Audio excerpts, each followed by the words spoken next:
Buenos días, nuestro grupo está conformado por Manuel Castro, o sea, mi persona, Nicolás Erazo, Nicolás Bernal y Andrés Flores.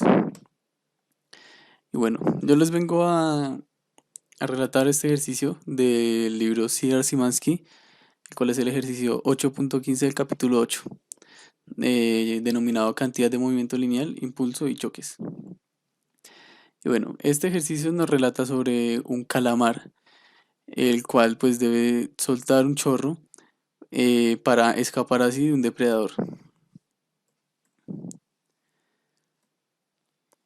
Y bueno, en los datos tenemos la masa total del calamar, que es de 6.5 kilogramos, en la cual está incluida la masa del agua, que se menciona ahí en el ejercicio, que es de 1.75. Y haciendo una diferencia entre estos dos, pues podemos hallar la masa del calamar, que es de 4.75 kilogramos. Y pues como dice que parte del reposo, entonces este será de cero. Y pues la velocidad del calamar, pues como lo dice el ejercicio, es de 2.5 metros sobre segundo. Y bueno, este ejercicio es un tipo de ejercicio de conservación de la cantidad de movimiento lineal. Antes de realizar el ejercicio debemos pues tener en cuenta las metas y pues el sistema de conocimiento que vamos a emplear. Y en las metas pues debemos hallar la rapidez con la cual el calamar pues podrá escapar del depredador y con cuánta energía generó el calamar. Y bueno, acá en el sistema de conocimiento tenemos el principio de conservación de la cantidad de movimiento final y pues la energía cinética, que pues en este caso será la energía cinética del calamar y la energía cinética del agua, ya que son las que se están empleando en estos dos casos. Al desarrollar el problema, tenemos, gracias al principio de la conservación de la cantidad del movimiento lineal, tenemos lo siguiente. Al colocar estos datos, como lo presenta la ecuación, tenemos que la masa total por la velocidad inicial, la cual es cero, será igual a la masa del agua por la velocidad del agua más la masa del calamar más la velocidad del calamar. Y bueno, operando esto y despejando para poder hallar la velocidad del agua, se tiene que menos la masa del calamar por la velocidad del calamar sobre la masa del agua. Esto será igual a la velocidad pues del agua. En este caso solo pasamos a dividir la masa del agua para poder dejar sola la velocidad del agua y despejarla. Y pues reemplazando esto con los valores que ya tenemos que ya nos dio el ejercicio, tenemos que la velocidad del agua es igual a menos 6,79 metros sobre segundo. Este menos nos indica la dirección, ya que pues la velocidad que tenía el calamar era positiva, era de 2,5, tuvo que emplear esta velocidad con sentido negativo para poder escapar de el depredador. Y bueno, para resolver el segundo inciso, el cual es cuánta energía cinética se genera realizando dicha maniobra, tenemos que la energía cinética es igual a un medio de la masa del calamar por la velocidad del calamar al cuadrado, más un medio de la masa del agua, perdón, por la velocidad del agua al cuadrado. Bueno, reemplazando estos datos, tenemos que la energía cinética es igual a 55,18 joules. En conclusión, eh, se tuvo que pues la energía cinética que se generó al momento de realizar esta maniobra de escape, por decirlo así, fue de 55,18 joules y la velocidad que generó en el agua es de menos 6,79 metros sobre segundo. Esto se traduce a que el calamar pues pudo escapar del depredador y estar a salvo. Gracias. Hola a todos, mi nombre es Andrés Flores y les voy a presentar el ejercicio 11.54 del libro de Serwood. Este nos dice que un cubo sólido de lado 2A y masa m se desliza sobre un plano sin fricción con una velocidad v. Este choca con un clavo, el cual hace que se incline el cubo y nos piden hallar el valor mínimo de la velocidad para que el cubo se vuelque. También nos dicen que observemos que el momento de inercia del cubo respecto a una de sus aristas es 8 por m por al cuadrado sobre 3. Por favor, tener en cuenta esta expresión del momento de inercia, pues la usaremos más adelante. Bueno, como tipo de problema tenemos que se trata de cantidad de movimiento angular, pues este se caracteriza por las propiedades de inercia de un cuerpo. En el enunciado nos dicen que nos dan el momento de inercia y además podemos ver que el cubo va a girar alrededor de un punto fijo, que en este caso va a ser el clavo. Y esto nos permite determinar que se trata de este tipo de problema. Como meta tenemos que hallar el valor mínimo de la velocidad para que el cubo se vuelque. Como sistema de conocimiento haremos uso del principio de la conservación de la energía, la ecuación del momento angular y el teorema de Pitágoras. Bueno, para el desarrollo del ejercicio haremos, pues, tomaremos dos instantes en el cual el cubo choca, el instante justo después de que el cubo choca, y en el cual se produce la rotación. Entonces este punto pues es el centro de masa y para solucionar este problema vamos a hacer uso del principio de la conservación de la energía, el cual nos dice que la energía inicial va a ser igual a la energía final. Hay que tener en cuenta que para usar este principio tenemos que tener que todas las fuerzas sean conservativas o no realicen trabajo. En este caso hay dos fuerzas que nos representé, que es el peso y la gravedad, pues estas están representadas en la energía potencial gravitatoria. Además, el clavo ejerce un trabajo que va a ser igual a la fuerza por el desplazamiento, pero en este caso como el clavo no se mueve no va a haber desplazamiento, por lo tanto va a ser cero y no va a haber trabajo. Entonces, esto nos indica que podemos hacer uso de este principio. Bueno, en los dos estados vamos a identificar las energías que están presentes en los dos estados. Pues vamos a empezar con el de rotación. Entonces, la energía potencial gravitatoria, o EP, va a ser igual a la masa por la gravedad por la altura. En este caso representamos la altura de esta forma. Y pues para hallar la altura, pues vemos que es un triángulo rectángulo, hacemos el uso del teorema de Pitágoras. Entonces 2a al cuadrado va a ser igual a h al cuadrado más h al cuadrado. Y esto nos da que la altura va a ser igual a la raíz cuadrada de 2 por a. Como se encuentra en la parte de arriba del clavo, no va a haber energía cinética rotacional, y como el clavo no se mueve, pues no va a haber energía, como es con respecto al clavo, no va a haber energía cinética traslacional. Bueno, para el caso del choque, va a haber energía potencial gravitatoria y va a ser igual a la masa por la gravedad por la altura, que en este caso va a ser a, pues este lado era 2a.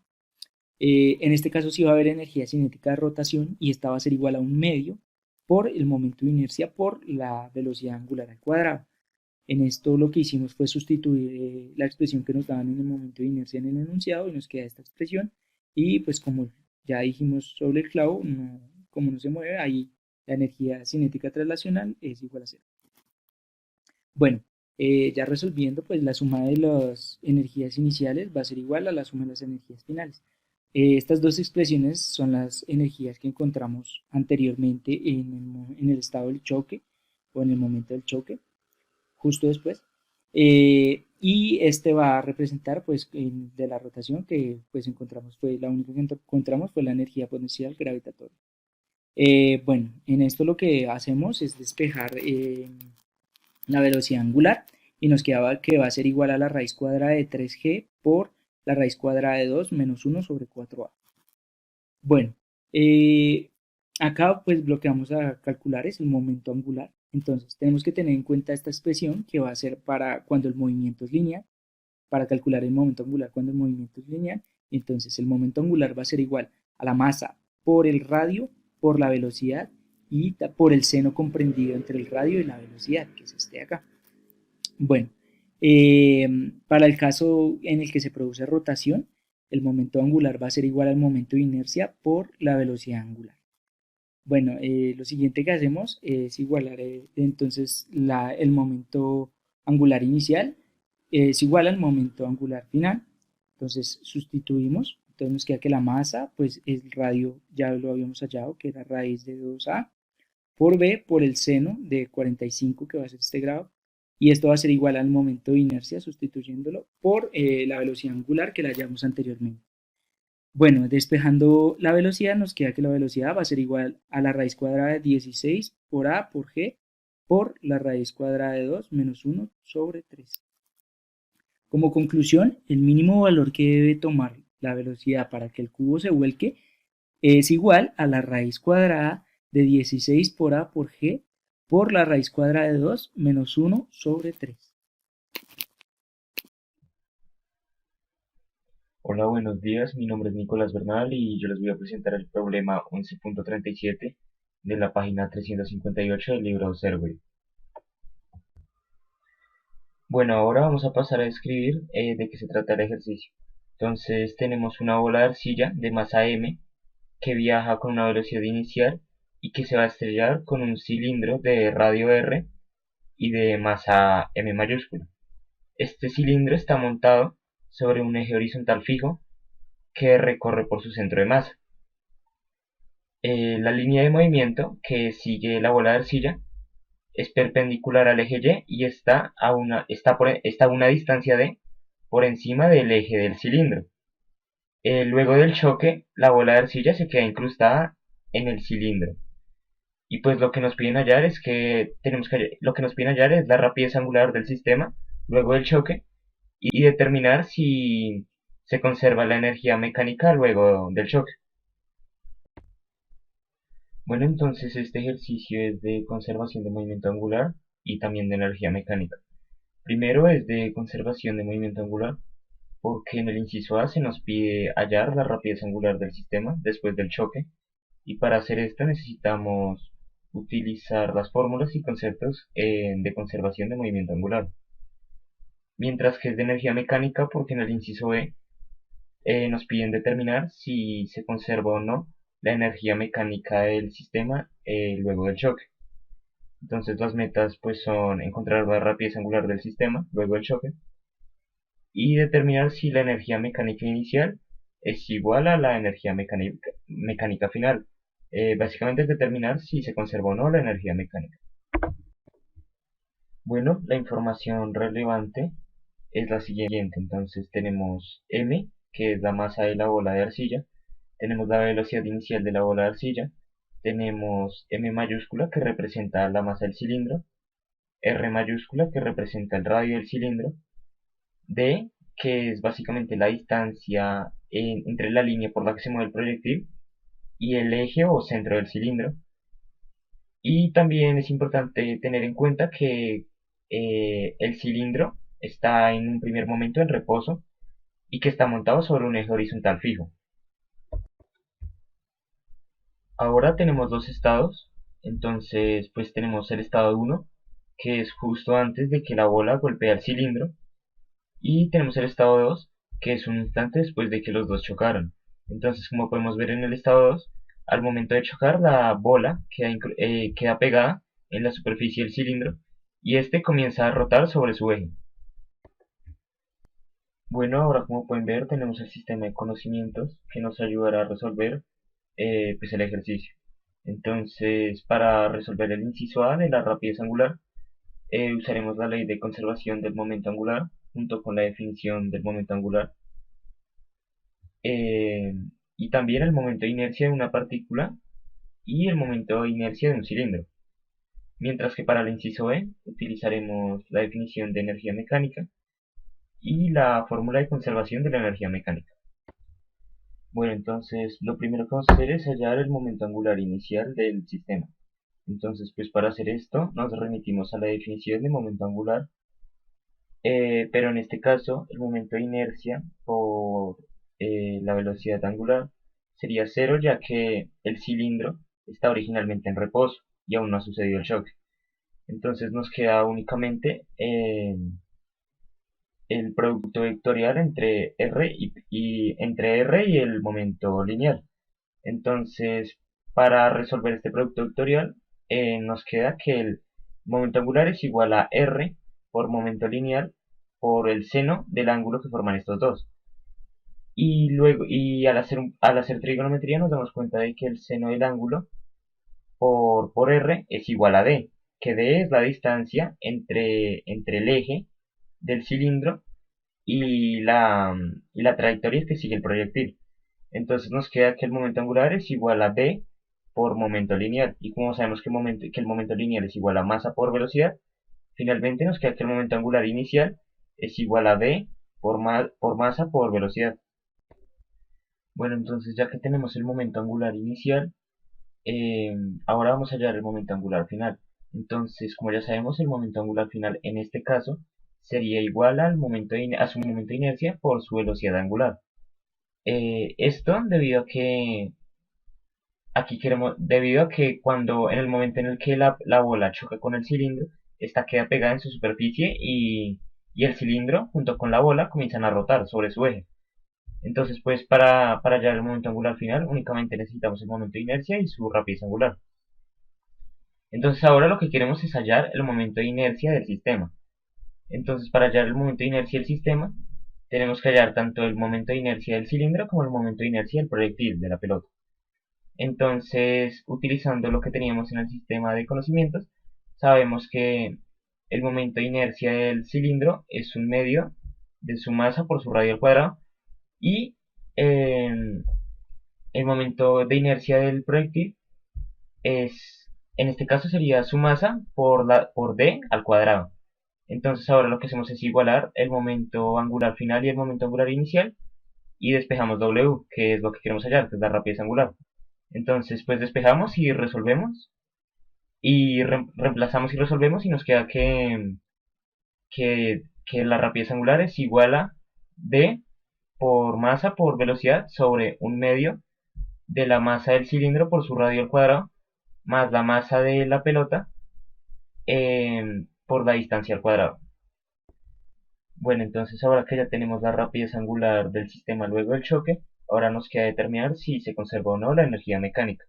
Entonces, pues por medio de la definición de energía mecánica, tenemos que la energía mecánica inicial es igual a un medio de la masa por la velocidad al cuadrado.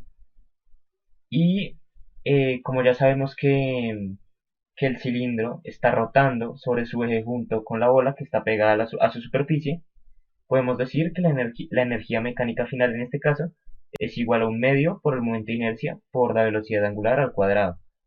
Entonces, pues para saber si se conserva o no la energía, igualamos la energía mecánica inicial con la energía mecánica final y al reemplazar los valores que habíamos hallado del momento de inercia y de la velocidad angular en la energía mecánica final, podemos llegar a la conclusión de que no se conserva la energía mecánica luego del choque. Entonces, como conclusiones, tenemos que la rapidez angular del sistema luego de que la bola choque con el cilindro y comience a rotar está por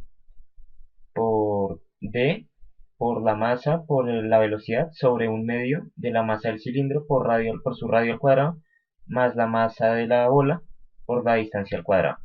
Y también llegamos a la conclusión de que efectivamente la energía mecánica no se conserva en este proceso, ya que tanto su energía mecánica inicial como su energía mecánica final son distintas. Buen día compañeros, hoy vengo a presentarles el problema 19 del examen final del 2015, periodo 2. En el enunciado del problema se nos presenta un ejercicio sobre mecánica de fluidos, se nos presenta un tanque con una sección transversal o área transversal de 0.5 metros cuadrados y se nos presenta que al inferior de este tenemos un agujero que tiene un área de 1 centímetro cuadrado. Sobre este tanque que está lleno de agua, sobre la columna de agua tenemos un objeto que reposa sobre él de 20 kilogramos y la altura del agua se mantiene a 50 centímetros. En la información del problema ya se nos está presentando la altura, que al hacer la conversión a metros se nos quedaría en 0.5, se nos presentan las dos áreas, una de 0.5, el área 1, y la otra área de 0.1 metros cuadrados, ya que todo hay que pasarlo a metros. Tenemos la masa 1, que sería de 20 kilogramos, y la gravedad que se nos pide explícitamente en el problema, que sea 10. Las metas en el problema son encontrar la velocidad en cierto punto, o sea, encontrar la velocidad al inferior o en el agujero inferior del tanque, y también se puede sacar lo que es caudal con todos los datos que se nos están entregando. He decidido clasificar el problema como hidrodinámica, ya que se nos está presentando una velocidad y un tanque donde el líquido, a excepción de la parte inicial donde, aunque la columna de agua, el fluido está en movimiento con una velocidad tan reducida que puede colocarse como cero, de todas maneras hay un movimiento. En los estados del problema coloqué que en la parte superior del tanque tenemos un objeto que está ejerciendo presión constante sobre la columna de agua, que es de 20 kilogramos, pero aún así el tanque está abierto, por lo cual estaría expuesto a lo que es la presión atmosférica, que en este caso sería de 1 atm o atmósfera. En la parte 2 he decidido colocar que la velocidad en el tanque podría colocarse como cero, ya que a comparación de el diámetro o el área transversal del tanque es muy grande, por lo cual la cantidad de líquido que se debe estar moviendo debe ser a una velocidad tan reducida que debe de ser cero. Y he colocado que en la parte inferior del tanque también está expuesto a lo que sería el ambiente, por lo cual la presión atmosférica vendría siendo la que está predominando en la parte inferior del tanque. En la modelación físico-matemática he puesto lo que son unas partes de teoría que son necesarias para poder desarrollar el problema y las fórmulas que utilicé para desarrollar el problema. En la teoría he colocado lo que sería la presión atmosférica, la presión manométrica, que para mí es lo que es más importante en el problema, ya que es la presión que está ejerciendo el objeto de 20 kilogramos sobre la columna de agua, lo que es la definición del fluido ideal y lo que es caudal, que lo utilizaremos al final junto con su fórmula. He colocado lo que es la ecuación de Bernoulli en su forma base, ya que con esta podemos observar cómo es el comportamiento del fluido y podremos despejar de ahí la velocidad 2. He colocado la fórmula de peso, ya que para poder aplicar lo que es la presión manométrica, su fórmula, tengo que tener lo que es peso, lo cual viene siendo en newtons, por lo cual tengo que multiplicar 20 por lo que sería 10 metros sobre segundo al cuadrado. Y para finalizar lo que sería la fórmula de presión manométrica, con la cual podremos complementar la ecuación de Bernoulli para obtener la velocidad 2. En el desarrollo del problema inicié primero con la conversión de los kilogramos a newtons, dándome 20 kilogramos por 10 metros sobre segundo, lo que es 200 newtons.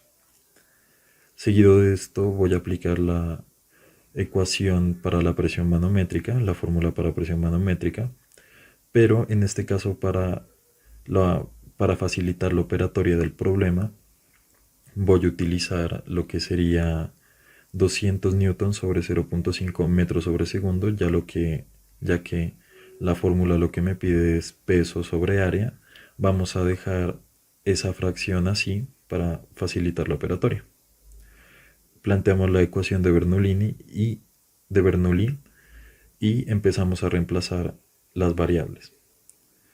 Como tenemos que la presión 1 y la presión 2 están expuestas al ambiente, tendrían que ser 1 atm cada una, por lo cual se podría cancelar.